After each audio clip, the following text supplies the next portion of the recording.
आप देख रहे हैं हरियाणा न्यूज 24, जहां हर खबर मिले सच के साथ। नमस्कार, स्वागत आपका हरियाणा न्यूज 24 पे। मैं हूं नालामा, मेरे सहयोगी प्रिंस लामा के साथ हम लगातार मौजूद हैं शाहजहाँपुर बॉर्डर पे। और ये शाहजहाँपुर बॉर्डर दिल्ली और जयपुर हाईवे है। आज बिल्कुल जाम कर दिया है। हनुमान वाले ने पहले ही बताया था, सरकार को चेताया था। एक हफ्ता पहले यहाँ से इन्होंने रवानगी की थी। उस समय गृह मंत्री अमित शाह जी का फ़ोन उनके पास आ गया था, इसलिए वापस चले गए। तो उन्होंने कहा था कि अब एक हफ्ते में फैसला हो जाएगा, आप मत आइए राजस्थान के किसानों को लेके। लेकिन फैसला अब तक नहीं हुआ। हनुमान वाला आज अपनी सेना को लेके हनुमान जी आज यहाँ कूच किया और यहाँ लाखों की तादाद में किसान मौजूद हैं। लेकिन व्यवस्था कम है आज, इतना ज़रूर है। लेकिन फिर भी राजस्थान से जो किसान आए हुए हैं यहाँ से हटने वाले नहीं हैं। इन्होंने दो टूक शब्दों में कहा है, हमें किसी रजाई की ज़रूरत नहीं है, गदरे की ज़रूरत नहीं है, सिर्फ एक टोपी के सारे मफलर के सारे पूरी रात सड़क पर निकालेंगे।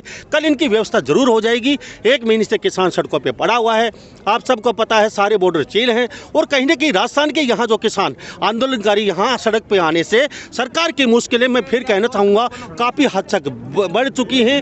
अब सरकार को कहीं ना कहीं सोचना पड़ेगा और किसानों के हक में फैसला देने को मजबूर होना पड़ेगा, क्योंकि यहाँ इनकी संख्या लगातार बढ़ती जाएगी, इन्होंने कहा है। और बुजुर्ग भी साथ बैठे हैं। जी, क्या कहेंगे? कहाँ हमारा कहना एक ही, मकराना से है, नागौर जिले से सरपंच? हाँ, सरपंच है, मकराना तहसील से, इटावा ग्राम पंचायत से।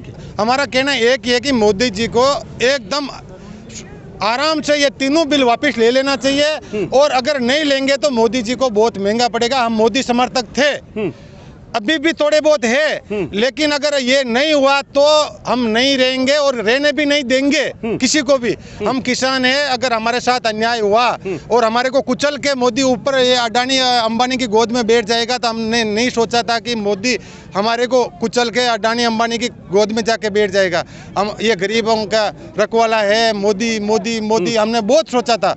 लेकिन आज ये कंडीशन है कि कोई भी किसानों के पक्ष में या कोई किसान आ रहा है, उनके विपक्ष बोल रहा है, तो क्या बोल रहे हैं कि ये पाकिस्तान समर्थक है, ये चाइना समर्थक है। नहीं, हम कैसे चाइना समर्थक हो सकते हैं? जो जमीन का काम करने वाले हैं वो किसी का समर्थक नहीं है। पहले तो धरती माँ का रखवाला है, फिर हम देश के पक्के भक्त हैं। अगर किसान अगर रूठ जाएगा तो मोदी जी को लाले पड़ जाएंगे खाने के लिए। हाँ, और आज किसान भूखे सो रहा है और वो 1500 2-2 हज़ार रुपए के डिनर कर रहे हैं। उनको शर्म तो आती नहीं है। और वो क्या बड़े बड़े सोचना चालू कर दिया। नीचे वाले की अगर सोचना बंद कर देंगे तो हमारा एक ही कहना है, अगर मोदी जी टाइम रहते सोच लो। अगर टाइम निकल गया तो कुछ भी नहीं हो सकता है। गया हुआ टाइम वापस नहीं मिलेगा आपको। और अगर किसान रूठ गए तो भगवान भी आपको मनाने वाले में से नहीं मिलेगा। और ये एक ही कहना है हमारा। मैं मकराना तहसील गेड्डा कला सरपंच हूँ। आप भी सरपंच? हाँ, मैं तो मोदी जी से यही अनुरोध करता हूँ। मैं मोदी भक्त भी हूँ, मोदी समर्थक हूँ। जैसे धारा 370 हटाई, अच्छा काम किया तो हम उसके लिए अच्छा कह रहे हैं। लेकिन इतने लाखों लाख किसान नाराज है और कुछ न कुछ तो कानून में गड़बड़ है, तभी नाराज है, नहीं तो नहीं होते नाराज। अभी 8,000 रुपये दे रहे तो किसान नाराज थोड़ी है, राजी है ना। लेकिन इतने मतलब किसान नाराज है तो कहीं ना कहीं गड़बड़ कर रहे हैं। मोदी जी ने आज इस कुर्सी पर बैठा है तो सबसे बड़ा हाथ रहा है मोदी जी को बैठाने में किसान कौम का। और किसान कौम कोई जाति नहीं होती। सबसे बड़ी बात यह है, किसान कौम देश का 60% मोदी जी से जुड़ा, तब जाके मोदी जी प्रधानमंत्री बने। और मोदी जी को दूसरी बार प्रधानमंत्री बनने का मौका दिया तो किसान कौम ने दिया।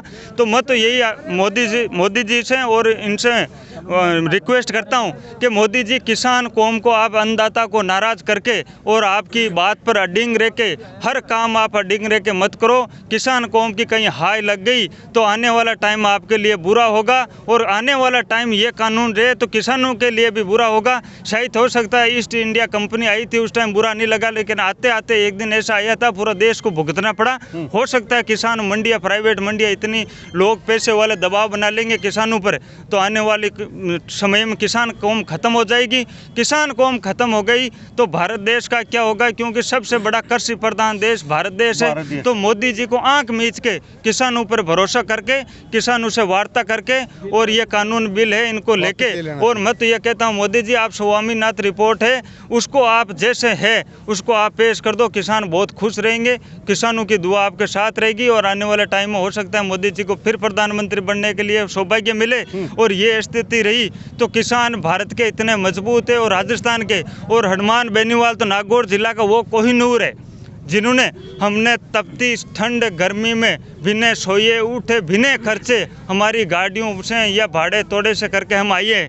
एक पैसे खर्चता नहीं है, गरीब आदमी है। और हनुमान बेनीवाल के लिए हम रात दिन संघर्ष करते हैं, तैयार हैं। और हमारा नेता मजबूत भी है।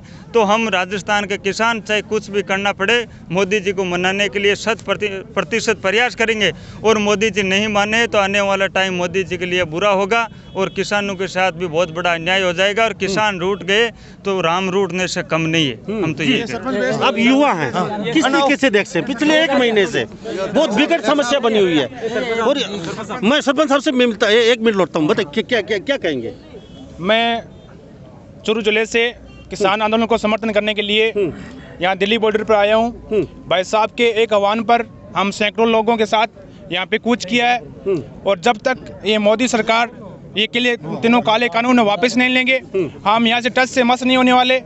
जब तक जब किसान बदल जागा है तो देश की तस्वीर बदलने का काम किया है। और मोदी जी को मैं एक याद दिलाना चाहता हूँ, जब हमारे राजस्थान में वो जयपुर में आए थे तब उन्होंने बोला था कि जैसे ही पहली मीटिंग होगी किसान मेरे लोकसभा के अंदर तो मैं किसानों का संपूर्ण कर्जा माफ करने का काम करूंगा। लेकिन आज वो अपने वादे पर कायम नहीं है और वादे से मुकरने का काम किया है। और इस लोकसभा के पीछे से ये के तीनों कानून लेके आए हैं, कृषि कानून लेके आए हैं, वो किसान को बेचने का काम कर रहे हैं, किसान के जमीन के साथ खिलवाड़ कर रहे हैं। आज 1 महीने से किसान यहाँ सड़कों पर मर रहा है, दिन अपनी शहादत दे रहा है। और मोदी जी अपने मन की बात में ये कहते हैं कि मैं किसानों के ये पक्ष में लेके आया हूँ। मैं मोदी जी से ये बात कहूँगा कि जो वादा राजस्थान के किसानों से किया था वो आप याद रखें, नहीं तो विधानसभा में जो हाल बीजेपी का हुआ था वो चुनाव में भाई साहब हनुमान जी बेनीवाल नेतृत्व में करके दिखाने वाले हैं। तो मैं इतना ही आग्रह करूँगा कि जो मोदी मीडिया है, हम कह रहे हैं राष्ट्रीय मीडिया और हरियाणा न्यूज़ 20 का मैं धन्यवाद दूंगा जो आंदोलन को बढ़िया तौर से उठा रही है। और जो कह रही है कि ये आंदोलन करता है जो किसान नहीं है, ये आतंकवादी है, मैं इनको ये बात कहना चाहता हूँ, मीडिया से कहना चाहता हूँ, उनके हाथ में देखना छाले मिलेंगे, उनके हथियार के निशान नहीं मिलेंगे। मैं मीडिया से ये कहता हूँ कि जो जमीन पे घटना है उसको दिखाए। धन्यवाद जी। आप भी सरपंच हैं? कहाँ से सरपंच साहब? क्या पूरा राजस्थान के सरपंच खड़े हो क्या आगे? जो भी ये किसान आंदोलन है वो आज ये दुर्दशा है। अच्छा, कहाँ से आए हो आप? मैं मकराना से। देशवाली ग्राम पंचायत। अच्छा, तो लगभग सभी सरपंच आए हुए हैं जी। तो हनुमान बेनीवाल के साथ कुछ ज्यादा प्रेम है आपको? यस, बात वाजिब और सही उठाते हैं सभी। जो बात उठाते हैं ना वो आपका डिसीजन लेकर वो किसान का वाजिब इतना बड़ा सांसद और इतना बड़ा आदमी होने के बावजूद भी हमने कई बार ट्राई किए, रात को 12 बजे फोन कर दो, कोई भी काम हो, ये आदमी 3 बजे फोन कर दो, फोन अटेंड करता है और तुरंत उस काम को करके तुरंत फोन करके वापस बताते हैं कि आपके काम की ये प्रोग्रेस है, यहाँ तक पहुँचा है। किसानों के हित की बात। अच्छा साहब, मैं एक बात और, ये जो मीडिया चल रहा है कि राजनीति घुस गई किसानों में, किसान आंदोलन नहीं कर रहे हैं, राजनीति घुस गई, क्षेत्रवाद पार्टी घुस गई, हो सकता है 5% लोग वो है, लेकिन 95% इस देश के किसान इसका विरोध कर रहे हैं और इसके पक्ष में राजनीतिक पार्टियां हो सकती हैं 5% किसानों को बदनाम करने के लिए, आपका वोट बैंक मजबूत करने के लिए घुस गई, लेकिन 95% किसान है ना वो सब इसमें लगे हुए हैं। और मोदी जी को इसको मद्देनजर रखते हुए जल्द से जल्द इस पर विचार विमर्श करना जरूरी है। मैं सरपंच एक बात और जानना चाहूँगा आपसे, अभी हनुमान बेनीवाल ने फैसला किया, अब आगे का क्या फैसला होगा या फिर वो उसका दिशा निर्देश होगा बेनीवाल जी का, आपके जो सारथी हैं आपकी सेना के? बेनीवाल जी के जो मतलब निर्देश होगा वही होगा फाइनल। तो अभी 29 तारीख तक इंतजार करेंगे। अभी सुनने में आ रहा है भाई 29 तारीख तक किसानों के साथ वार्ता है, संवाद है मोदी जी का, उसके बाद कहीं न कहीं पूरे राजस्थान के किसान दिल्ली पे कब्जा करेंगे। बिल्कुल, ये तो छोटा सा एक ऐलान था।